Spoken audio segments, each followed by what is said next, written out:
Buenas tardes ya para ustedes. Buenas tardes, padre. Azucena, muchas gracias y un saludo, buenos días para ti, para el auditorio. Para este momento, la Plaza de San Pedro está francamente llena, como comprenderás, asociado a que es temporada alta en Roma después de la Semana Santa y que la afluencia, además derivada del jubileo, está llenísima, también por personas que tal vez creen que en este momento ya el Papa está por ser trasladado. Muchas veces en el imaginario colectivo hay ideas así, ¿no? Sabemos para este momento que a partir de este miércoles, el Papa Francisco estará en la Basílica Vaticana, su cuerpo, su cadáver, para quien quiera pasar a despedirse. Esto también evidencia, Azucena, una rapidez en torno a las ceremonias. En otras ocasiones se daban un periodo más largo de luto para después dar pie a esta De despedida. días, Sí, de padre, hecho, ajá. de días tú lo debes de recordar de tal vez de De, pontificado, de algún pontificado pasado, desde luego muy pues jovencita Juan Pablo, seguramente, digamos Juan como el de Pablo Juan Pablo II, ¿no? II. El papa Sí, sí, más querido en la historia. Y bueno, pues son, no sé, 7, 8 días de luto. Es una gran ceremonia, diferente a la que vimos con Ratzinger, que bueno, ya era un papa retirado. Y ahora con el Papa Francisco parece que las cosas van a ser muy distintas a lo que conocemos, padre. sí. De hecho, el Papa Francisco Azucena el año pasado, él modificó el ceremonial para las exequias y funerales del Papa, precisamente porque quería no solamente simplificar, sino achicar las cosas. El primero que va a estrenar este nuevo ceremonial es el mismo, el que lo reformó. Entonces tenemos que este ceremonial reformado ya comienza hoy en la noche. Hoy a las 8 de la noche, hora de Roma, será la verificación del cuerpo del Papa. Segundo, se dará la razón concreta de la muerte, es decir, por qué falleció. Ajá, ajá. Y tercero, se colocará el cuerpo en un ataúd muy simple de madera y de zinc. Esto tal vez no es tan evidente para muchos de los que nos escuchan o nos ven en Radio Fórmula, pero lo será esta simplificación todavía más evidentemente el día del funeral. Como digo, vamos muy rápido, porque ya el miércoles se expondrá el cuerpo. Calculo que habrá un par de días para que la afluencia de personas pueda ir. Piensa que además la ceremonia más grande del año en Ujú. cuanto a participación de personas estaba prevista para este próximo domingo 27, que es la canonización del beato Carlo Acutis. Para este momento y en la mañana se nos ha avisado que queda cancelada. Entonces ya hay una Porque, bueno, pues afluencia evidentemente grande. tiene que haber la presencia de un papa, ¿verdad? Evidentemente para una canonización. Entonces se ha suspendido esta canonización de Carlos Acutis, que llamaba mucho, padre, la atención de los jóvenes, ¿no? Y que precisamente esa llamada de atención ha quedado muy constatada, muy ejemplificada en la afluencia tan numerosa que se espera, porque muchos de todos modos vendrán, y me parece, pero solamente es una impresión, que en la Santa Sede están queriendo aprovechar ya esa presencia tan numerosa de personas, pues como para dar una especie de regalo de que pues no se puede la canonización, que es la razón por la que Claro. tantos miles de personas vienen, para que puedan despedirse del Papa Francisco. Entonces, padre, es el padre Jorge Enrique Mújica, director editorial de la agencia Noticias Cenit. Lo que esperamos para hoy, porque bueno, no es suficiente, déjeme ponerlo así, usted me corrige, que se diga, bueno, el Papa murió, ¿verdad? Por su médico, sino que tiene que ser verificado, reconocido el cuerpo del Papa para entonces seguir con este ritual de la ceremonia, ¿no? Sí, de hecho, Azucena, una interrogante que hay en muchos de los que nos dedicamos a la cobertura específica del Papa y del Vaticano es exactamente de qué murió el Papa. Ujú. Si bien es cierto que ayer el Papa lo pudimos ver en la bendición Urbi et Orbi, después subiéndose al Papamóvil para saludar a las personas, unas 40,000 que llenaban la plaza de San Pedro, era evidente que no se notaba bien, pero tampoco con una preocupación que nos diera algún anticipo, una previsión de que esto pudiera suceder el día de hoy. De hecho, desde ese punto de vista, es bastante bonito que en la vida de alguien, sea quien sea, la tuya, la mía y también la del Papa, el haber terminado cumpliendo la misión, pues Pues sí, hasta el límite, hasta el límite, hasta el así tope, es. cumpliendo las cosas que es aquello para lo que te apasionaste, decidiste seguir o hacer. Entonces esto es maravilloso, pero no había ninguna previsión. Por eso la sorpresa hoy en la mañana, que parecía más de noticia fake, porque muchos al principio no nos lo creímos, pero efectivamente cuando ves a los cardenales, en este caso al camarlengo, el estadounidense Kevin Farrell, dando la noticia rodeado por otros cardenales de importancia, pues claro que ya no te cabe pie a duda, pero entonces la pregunta es, ¿de qué falleció? Así es, de qué falleció específicamente el Papa, eso lo sabremos, por lo que entiendo, padre, bueno, para nosotros en México, hoy en la noche. Sí, hoy a las 8 de la noche se hace el reconocimiento, se dice de qué falleció y a continuación se le coloca en el féretro. Ya este ceremonial está simplificado con Ujú. relación al que vimos con Juan Pablo II hace más de 25 años. Entonces, bueno, pues de los 8 días que se guardaban como luto, ahora por lo que me dice el miércoles, es lunes, obviamente, el miércoles ya se va a tener el cuerpo del Papa en el ataúd de madera y zinc, que ese ya es un primer cambio, ¿no? Sí, y esto es información oficial, nos la han dado hace un momento diciéndonos que el miércoles previsiblemente estará el Papa, no nos han dicho la hora todavía. Ujú, Entonces sí, a partir de este miércoles comenzaremos a evocar aquellas filas que también se daban con Juan Pablo II, que quizá con una cantidad menor se ujú, dieron con Benedicto XVI sí. hace un par de años, y será precisamente este miércoles, por lo que si en unos 2 días o 3 días está el Papa expuesto, estamos hablando de que, aunque esto que voy a decir no está confirmado, tal vez el mismo sábado o el domingo se puede tener el funeral. Hoy ya en la tarde, Mire. hoy en la Ujú, tarde va a haber una reunión de cardenales, todos los que bien. estén en Roma, porque no olvidemos que cuando no hay Papa, este periodo técnicamente se le llama periodo de sede vacante, las decisiones las toma el camarlengo, que es el Ujú. que anunció la muerte, pero siempre en colegialidad, es decir, acordada con los demás. En este caso, como no todos viven aquí, se toma con los cardenales que viven aquí en la ciudad de Roma. Estoy aquí tomando una información sobre lo que usted nos ha adelantado, padre. Sigue la verificación, la constatación de la muerte del Papa. Los médicos certifican el fallecimiento del pontífice. En el pasado, dice, se hacía golpeando un martillo de plata en la frente o llamándole por su nombre de pila. Una vez confirmado, el prefecto de la Casa Pontificia proclamará la defunción. Esta constatación por orden de Francisco ya no será en su habitación, sino en la capilla. Otra Sí, modificación. sí, efectivamente, en Casa Santa Marta el Papa tenía acceso a una capilla privada mundializada, porque en el periodo de pandemia es de donde daba las homilías cortitas y transmitían las misas Ujú. diarias. Entonces es muy familiar esa capilla para muchas personas, incluso no católicos, porque en tiempo de pandemia fue desde donde hubo un faro de luz y esperanza, justamente desde esa capilla, con los mensajes que el Papa daba todos los días. En un momento en el que pues el catolicismo desciende, un momento crítico cuando asumió el Papa Francisco su pontificado. Bueno, constatación de la muerte.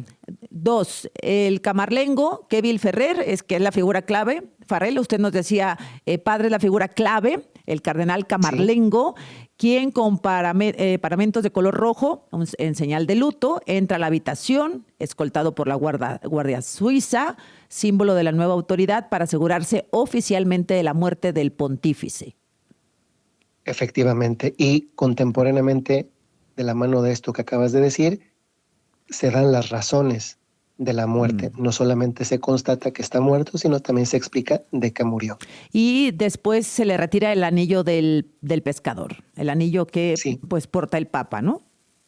sí, en otro tiempo de la historia, un anillo de este tipo tenía una relevancia importante, Azucena, porque el anillo era la firma.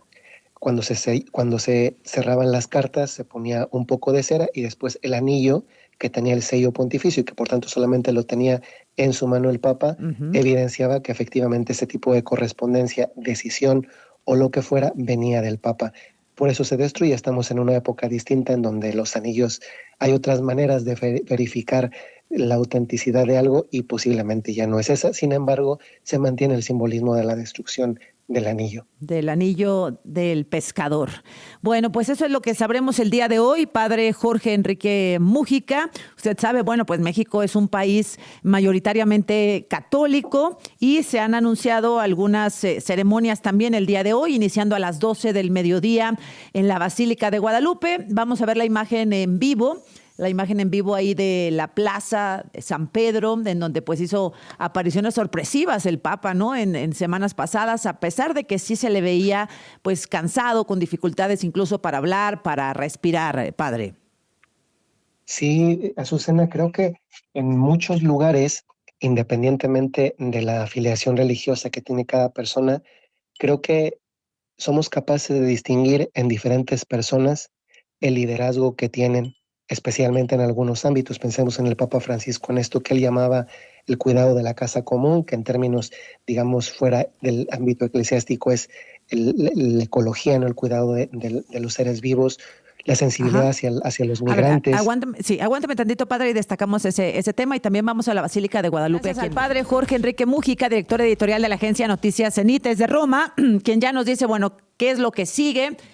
Tan pronto como el día de hoy, se verifica la muerte del Papa, se dan a conocer las razones de su muerte. El miércoles se coloca su cuerpo en el ataúd de madera y zinc y el miércoles probablemente se expone su cuerpo. Ahora, el cónclave, padre Jorge Enrique Mújica, ¿cuándo es el momento de que inicia este debate, esta votación entre los cardenales de todo el mundo? Azucena, esa es una pregunta bastante razonable porque cuando falta un papa, lo primero que viene a la mente es quién sigue Ajá. después de este papa. Una vez que concluye el funeral y que se sepulta al papa, no olvidemos que el Papa Francisco no será sepultado en la Basílica de San Pedro, Ujú. él decidió que fuese enterrado en la Basílica de Santa María Mayor, una basílica preciosa también aquí en la ciudad de Roma. Después de que se le entierra, se convoca a todos los cardenales a Roma, a todos, tanto los mayores de 80 que ya no pueden votar, como los menores de 80 que son susceptibles de votar.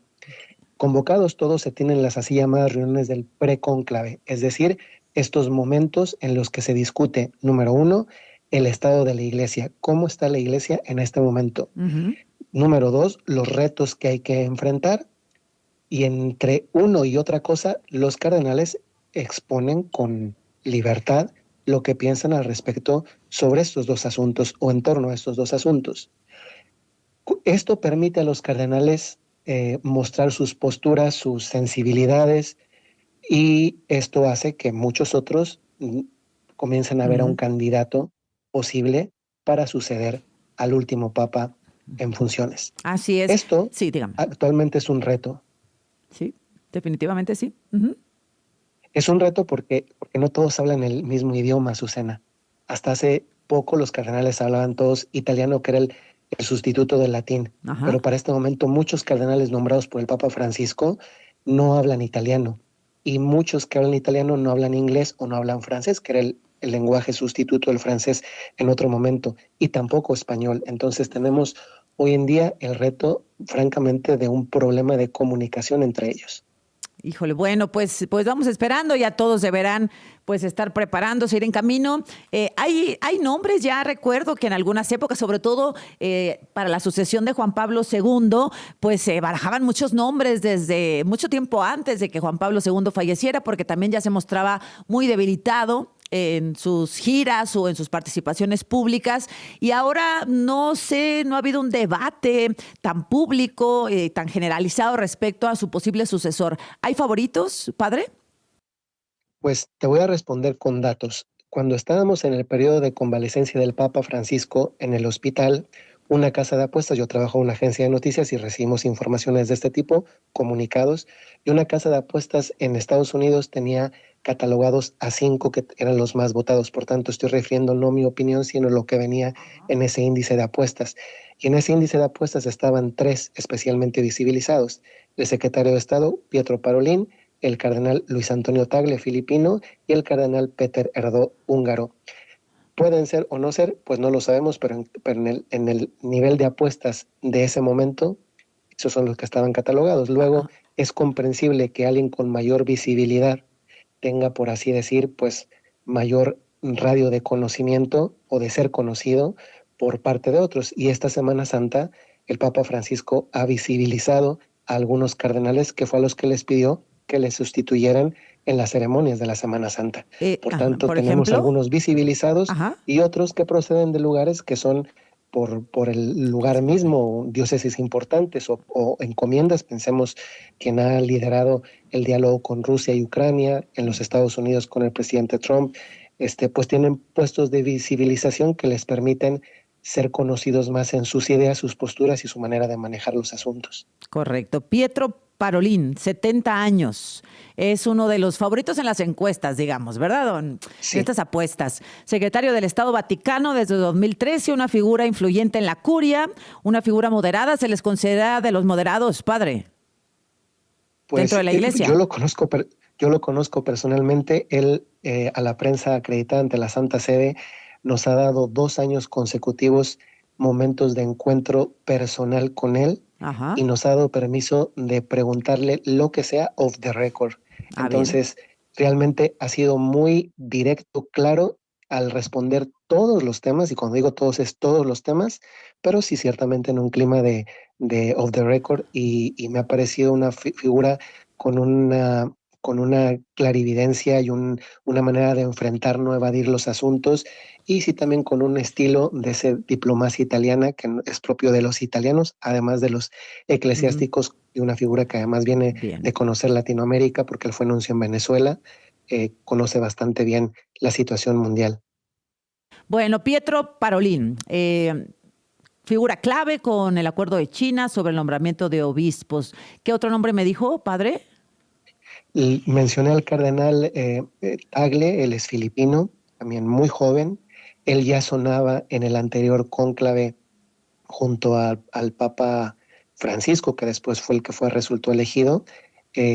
Muy joven, muy dinámico, un Ujú. contacto muy cercano con los jóvenes, capaz de expresarse en un lenguaje muy distinto quizá al que estamos acostumbrados a veces de parte de cardenales, que fue traído de Manila a Roma por el Ah, Papa Francisco para que le ayudasen todo en el campo de la evangelización, con muy buenas relaciones en ese campo de la evangelización. Un cardenal también muy joven y muy dinámico. Luis Antonio Tagle. Sí, 67 años de edad, arzobispo de Manila, como usted dice, nombrado por Francisco como prefecto de la Congregación para la Evangelización de los Pueblos. Me dijo tres. ¿Y quién es el tercero? y el tercero, en el índice de Sí. apuestas, el cardenal Peter Erdó es otro de los clásicos que han aparecido con Benedicto, que aparecieron con Francisco y que aparecen otra vez. Él es el arzobispo de la capital de Hungría, de Budapest, y creo que eh, es más, yo conozco a los eclesiásticos y Ujú. quizás sea más por tradición meter a un contrapeso, a veces por sensibilidades, en este caso Sí. más de una tendencia que a veces se denomina en ámbito fuera de lo eclesiástico conservadora. Entonces, quizá a veces por meterlo ahí, pero francamente creo que hay otras figuras más relevantes. Yo he mencionado las que aparecen en las apuestas, Ajá. Y no en como quiénes por son mis ejemplo, ¿qué candidatos. otras figuras relevantes, padre? Bueno, figuras relevantes, no que son mis apuestas, sino que son, así lo son. Ajá. Piense usted la visibilidad que ha tenido actualmente el cardenal, el patriarca de Jerusalén, Pier Batista Pizzaballa, ha tenido una notoriedad, una visibilización grandísima, Ujú, enorme. ujú. Pensemos también en los Estados Unidos, en la visibilización que ha tenido el arzobispo presidente del episcopado estadounidense, el Timothy Broglio, por este saber llevar o querer llevar las relaciones Sí. en un campo tan espinoso como el migratorio con el presidente Trump, pero luego también en un país donde quizá se verifican mayor las tendencias de polarización entre quienes piensan la fe de una manera católica y fe de otra, ha Ujú. sido justamente en los Estados Unidos. Entonces tenemos ese segundo. Y tercero, que es el presidente del episcopado italiano, de eso que se extraña mucho por la diplomacia, por el conocimiento, por la cultura que tiene, que es el cardenal Matteo Zuppi, que es el arzobispo de Bolonia y presidente del Sí. episcopado italiano, que además fue a quien le encomendó el Papa mediar en el conflicto ruso-ucraniano y que le ha dado otras encomiendas de orden diplomático. Mateo Zuppi, 69 años de edad. Bueno, pues padre, es usted muy amable. Si es posible, nosotros terminamos este espacio a las 10 de la mañana, tiempo de México. Si es posible, hablamos un poquito antes. Y un abrazo para usted, padre, muy amable. Gracias. Gracias a usted y a todo su equipo y al auditorio.